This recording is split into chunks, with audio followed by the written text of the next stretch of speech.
Setting the stage. I am speaking to an assemblage of local citizen scientists who are monitoring 28 lake levels throughout the Northern Highland Lake District region. The audience is well aware of the many challenges the lakes face.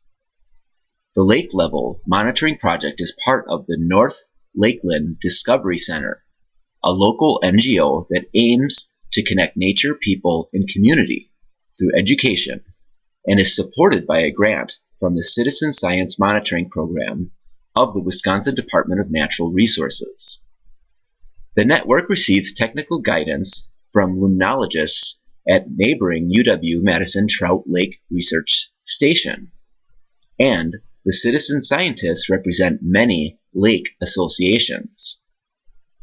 I am speaking at the Lakeland Discovery Center as a sustainability coordinator for the Wisconsin Surface Water Integrated Monitoring System, SWIMS, a statewide informational system managed by the Wisconsin Department of Natural Resources in Madison.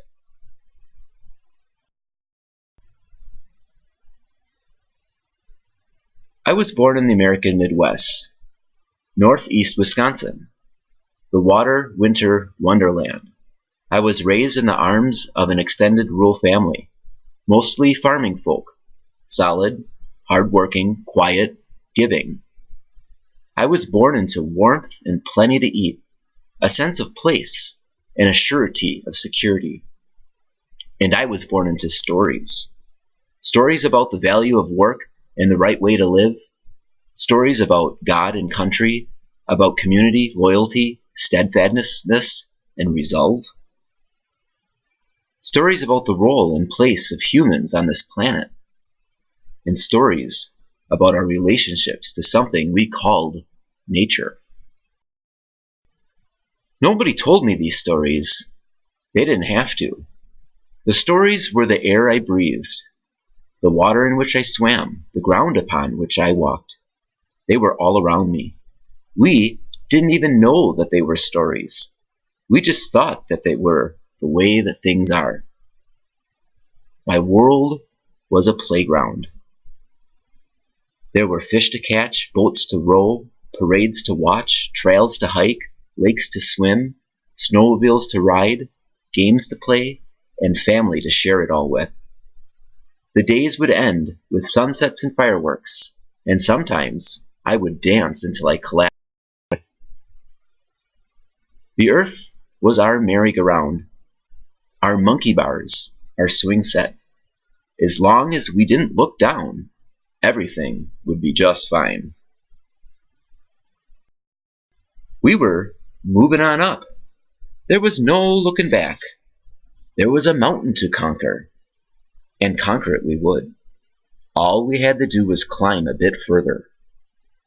But in our efforts to progress, to succeed, to improve, to strive, to overcome, to manage, to shape, to solve, and to grow, we wielded huge new forces across the landscape. We walked as giants upon the earth, unaware of the footprints we've left behind. These graphs show the dramatic population history and distribution in the Northern Highland Lake District over the last century. Historically, this region of Wisconsin was sparsely populated by humans. Figure A at the top shows the Northern Highland Lake District consists mainly of villas and Oneida counties. Based on the most recent census data, most of the population growth occurred in villas and Oneida counties.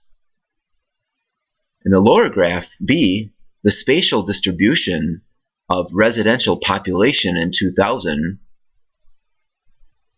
based on Wisconsin Department of Natural Resources and the U.S. Bureau of Census data. A few things that I think stand out and need pointing out on the lower map are the high population densities that surround the lower laying lakes. and the location of major infrastructure like highways, as represented by the red.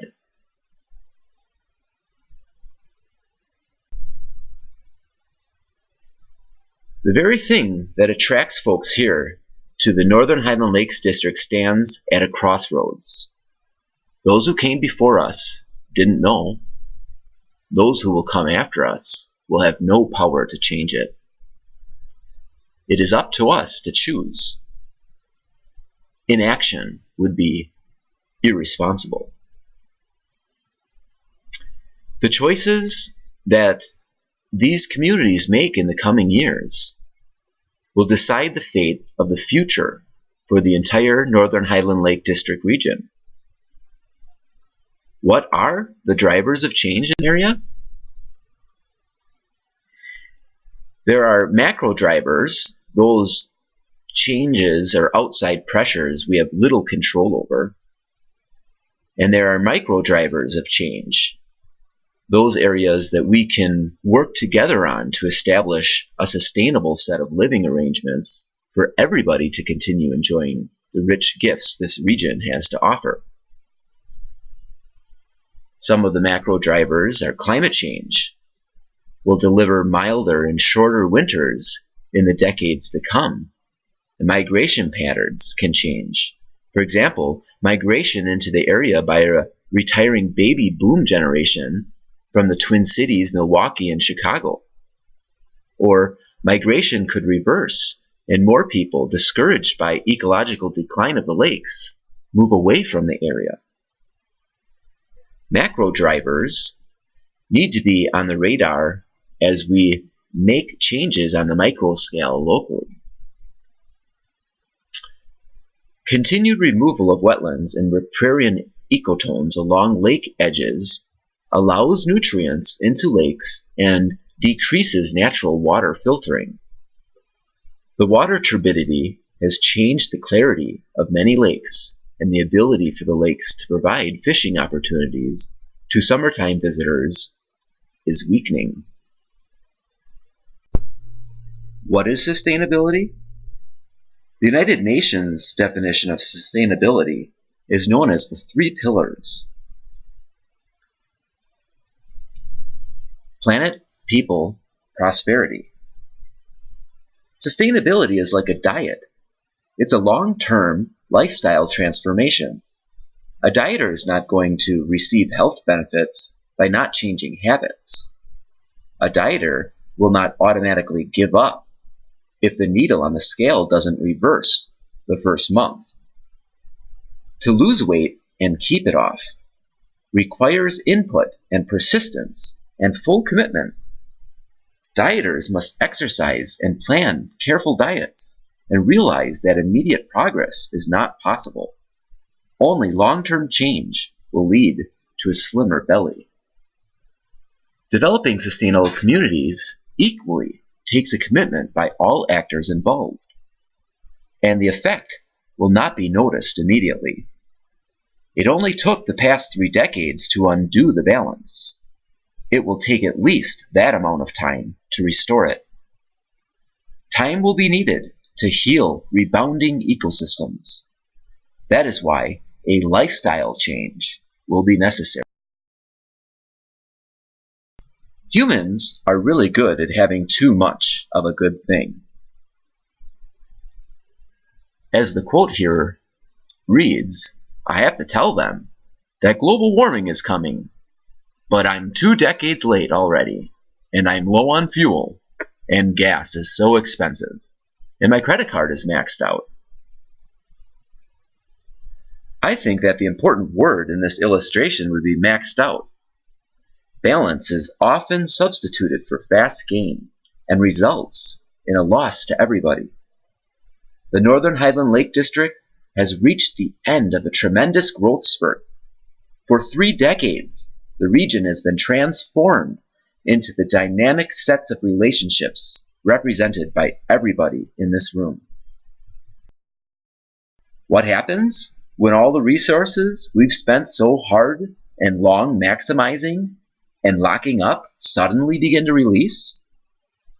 What opportunities for innovation and novelty open up? Economic change? Community structure change? Leadership transformations? Ecological health and sustainability? Tourism and land use?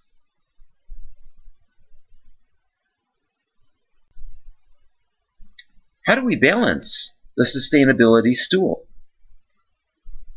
Can all needs be balanced? What would this stool look like today? Would the environment leg be a small stub? Would the economy leg be really long? What would the society leg look like? If the stool is to find solid ground, a stable support system is needed. The legs must all work together to provide a safe place to sit. If the stool wobbles and I sit on it, I might fall over. So how did we start this discussion? I've been listening to many stakeholders like yourselves involved with the future outcomes of the Northern Highland Lake District, and it's clear that most share the same overall long-term goals. Goals such as continued health of the lakes, continued fishing opportunity for visitors, growing ethno-tourism, providing plentiful recreational opportunity to increasing sport enthusiasts, strengthening community, and maintaining the unique charms of the North Woods that attracts the many part and full-time residents to the area. These ambitions seem to be at the front of everybody's mind. However, rapid growth and degradation of nature has the potential to leave us all homeless. It's going to be a bumpy road ahead. The Northern Highland Lake District faces many challenges and opportunities for renewal in the years to come. Collaboration and sharing resources will help all sides prepare for the obstacles ahead and create resilience against future disturbances. Can lake associations, local governments, and tribal members organize and approach the road ahead with caution and slow speed, preparing for the challenges and make changes to soften the approach ahead of time? Or will disagreements in naming responsibility allow the situation to barrel ahead unchecked? We are all aware of the challenges brought about by changing water conditions that many large aquatic ecosystems in the region face. These lakes are the very thing that have built up the district's tourism and economies, and support the very rich culture and time traditions that make this area unique and special, and a summer vacationer's dream.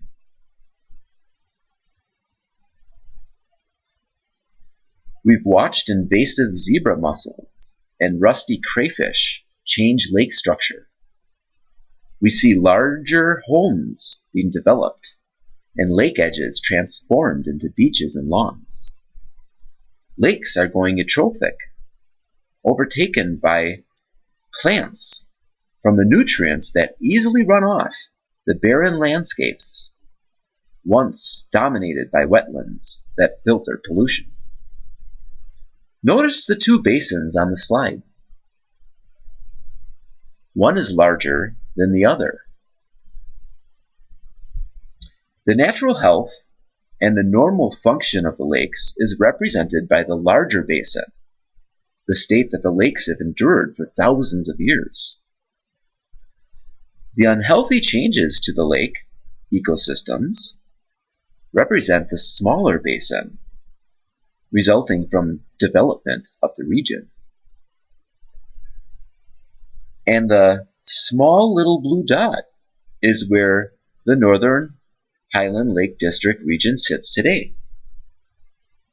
And the ridge in between the two realities is a threshold that separates the opposing states of attraction, a threshold that more and more lakes are crossing over into because of land use decisions and tourism.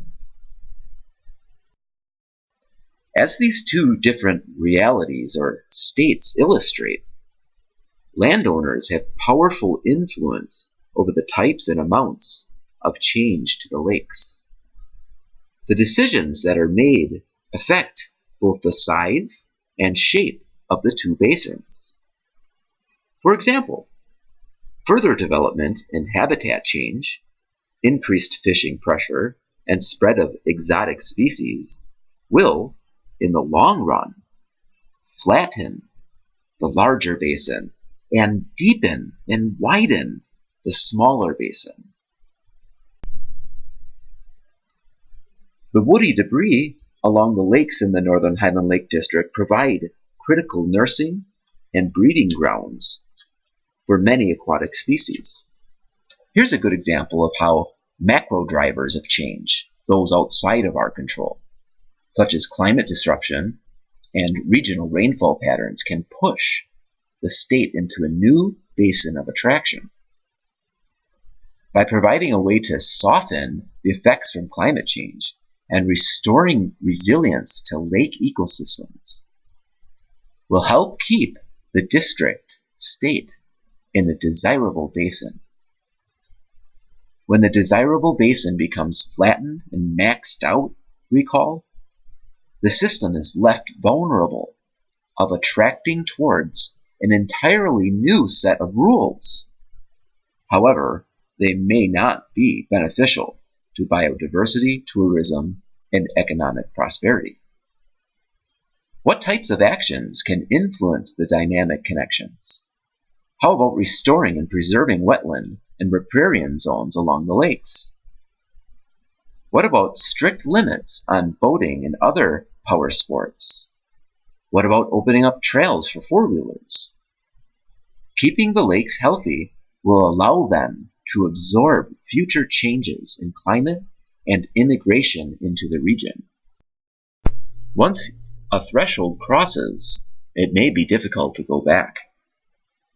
To help percolate this down even further, the diagram represents how changing basins can cause a momentum and pull the entire region into a new reality where tourism is threatened, biodiversity in the lakes decreases, and people pack up and move out. Starting in the forefront of the picture and working our way back, you can see that the ball is parked comfortably where it should be. As time passes and decisions made and development occurs, a second basin appears, represented by the second diagram from the front. And the ball starts the move towards it.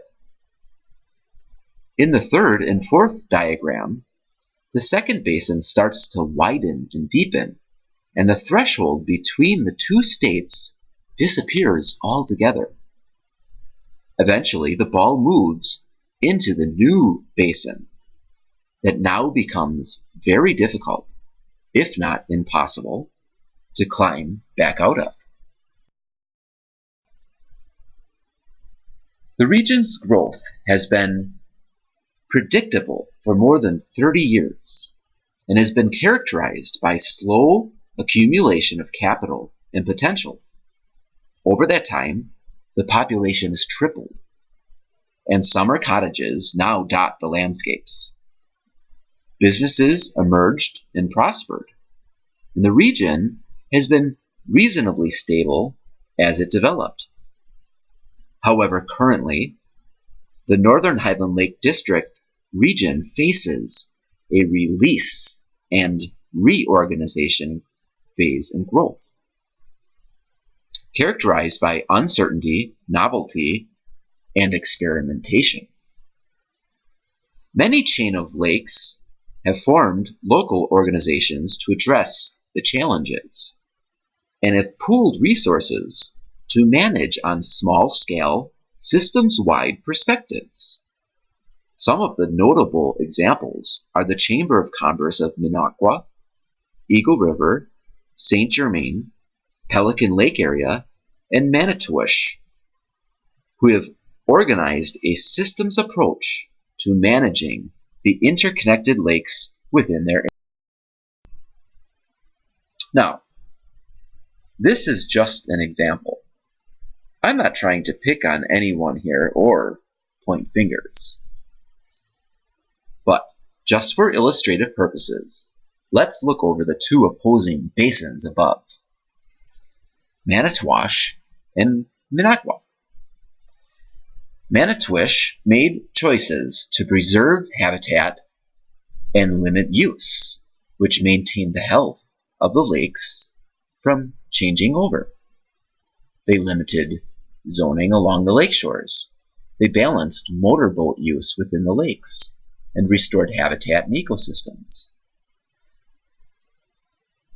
The economy is made up of small, redundant businesses that thrive, and the community purchased and preserved private lands and formed land trusts.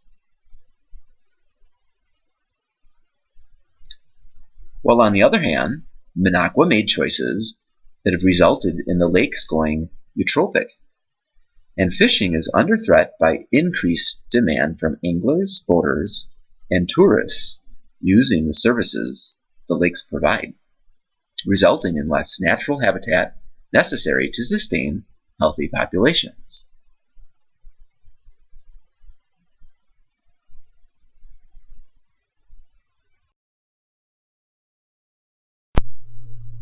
So you might be asking yourself, what's the point? The Northern Lakes District is a large interconnected ecosystem that needs to be viewed on a large-scale whole-of-lakes relationship, both economically and ecologically. Decisions need to be looked at on a Northern Highland Lake District-wide scale, involving all 5 Wisconsin counties and the dozens of communities and hundreds of associations that make up the region here. As fishing decreases in some areas, and further degradation of habitat from development continues in other areas, migration may shift in seek of more pristine lakes and better fishing opportunities, leaving a wasteland behind. Eventually, this force could ripple through the entire Northern Highland Lake District, and as the lakes shift into less desirable basins of attraction as a whole, visitors may eventually head to Canada in search of new resources to exploit. That leaves the entire region in the dust. Crisis, transformation, and uncertainty opens the door for new possibilities in search of ways to adapt to change. Reorganization can be frightening at times, but let's not forget the benefits that could arise. What if retiring baby boomers settle into the area after the housing market dry-up ends and aging vacant summer homes are replaced by larger year-round homesteads, and with it, a new spirit of cooperation with all lake owners, where a commitment to a shared responsibility as good stewards of the lands takes hold?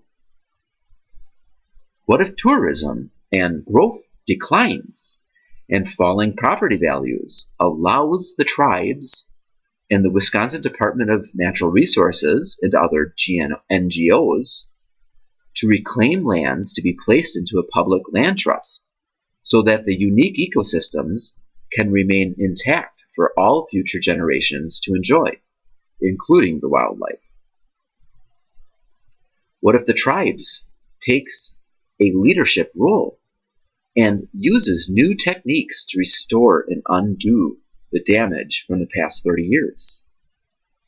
What if young people are drawn into the region in search of freedom from cities and new ways to live sustainably?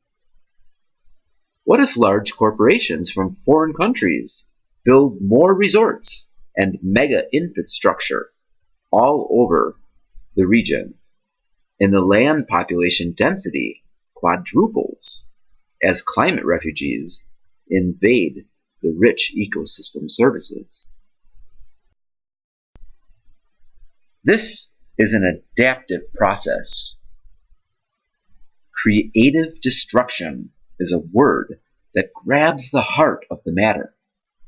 The reorganizational phase the Northern Highland Lake District is going through, as the traditional ways and linkages of the past wane and are overturned by new ideas and different approaches, creative destruction is like the phoenix rising out of the ashes. It opens the windows of opportunity. The solution is self-organizing under an adaptive management approach where new feedback can be used to guide local decision-making. As change unfolds and is monitored, the data collected can be fed into the adaptive management group decision-making process so that quick response can be implemented and a desired basin maintained. Monitoring lake water levels, invasive species, eutrophication, mercury bioaccumulation in trophy fish, water nutrients, and turbidity on a whole of lake scale will be necessary. Keeping on top of migration trends, zoning and development of new commercial and residential properties, habitat conversion, and maintaining a portfolio of current housing stocks. As changes occur, the Whole of Lakes Association, managing the Northern Highland Lake District and its dozens of towns and thousands of lakes, can respond to future trends and unknown surprises, adapting to the unknown and remaining flexible. Change is an exciting time. In the movie Avatar, an ancient mother tree creates a magical network that sustains every living organism in the forest. In the rainforest of British Columbia, the magnificent Douglas firs are the real mother trees, and scientists are studying the vast underground networks they create to nurture their own kind, defying all expectations about the social lives of plants. The trees climb to a staggering 300 feet and live for more than 1,000 years. But like all trees, only part of their total mass can be seen above ground. Walking through the forest, what you see is just the tip of what's going on, a small fraction of the body of the ecosystem. 2/3 of the ecosystem lies underground. While evolutionary theory tells a story about competition, the trees themselves reveal a whole different story. We tend to think of the trees as individuals, just competing with one another. I'm going to get this, and you're not going to get it. But at the same time, there's a community effect that we haven't understood and have ignored. Scientists are now beginning to understand that the trees and forests are a system, not just a bunch of individuals competing. They're working together to make the system work. What does that community look like? And how do trees work together? The tree roots are all connected below ground and have relationships with fungi, providing food and facilitating an obligate mutualistic dependency. The soil contains layer after layer of big, huge networks of fungal tissue, which recycles nutrients in the forest ecosystem for use by other life forms. The two organisms need each other to survive. This relationship connects the trees together, and fungi transports carbon and nutrients to other plants growing on the forest floor. Research demonstrates these vast underground fungal networks that link the Douglas firs together into a kind of resource-sharing community. The biggest and oldest Douglas firs provide ample roots for fungus to colonize, acting as a hub for the mysterious underground network, and provides rearing grounds for the new trees that are coming up. The network shuttles carbon and nutrients to the youngest, most vulnerable trees. Parent trees give carbon via the fungi root network underground to its offspring. The trees, therefore, are nurturing their young. These relationships are what build the forest. It is a beautiful, self-organizing complex. Can the Northern Highland Lake District whole of lakes region become more like the forest? Can the old businesses help nurture the young? Can we share our resources so that everybody can enjoy the healthy lakes? Can we self-organize into a complex dynamic system on a whole of lake scale, distributing benefits and resources? Can we build relationships with all actors involved, the communities, the associations, the governments, visitors, part and full-time residents, business owners, and the tribe? Can the Northern Highland Lake District unite as a large, mutually dependent network, working together to make the system work? What will it take? A set of user taxes that can help fund efforts to restore habitat and create a whole of lakes fund to purchase lands for preservation? Agreeing to an interconnected development plan with ordinances requiring a high percentage of business ownership who live locally? Or what about lots of small working partnerships collaborating on a whole of lake scale so that pressures from tourism are not concentrated but are spread out? Maybe private lake owners could charge large fees to fish private lakes.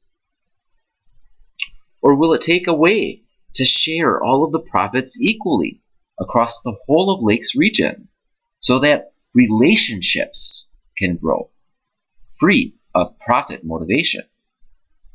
Maybe it'll take closing public fishing on lakes damaged and working with the tribe to make a lifestyle change and a long-term commitment to restoring a healthy basin of attraction. Or could it take us to protect unique biodiversity in the lakes and learn more about species threatened by lake changes? Thank you.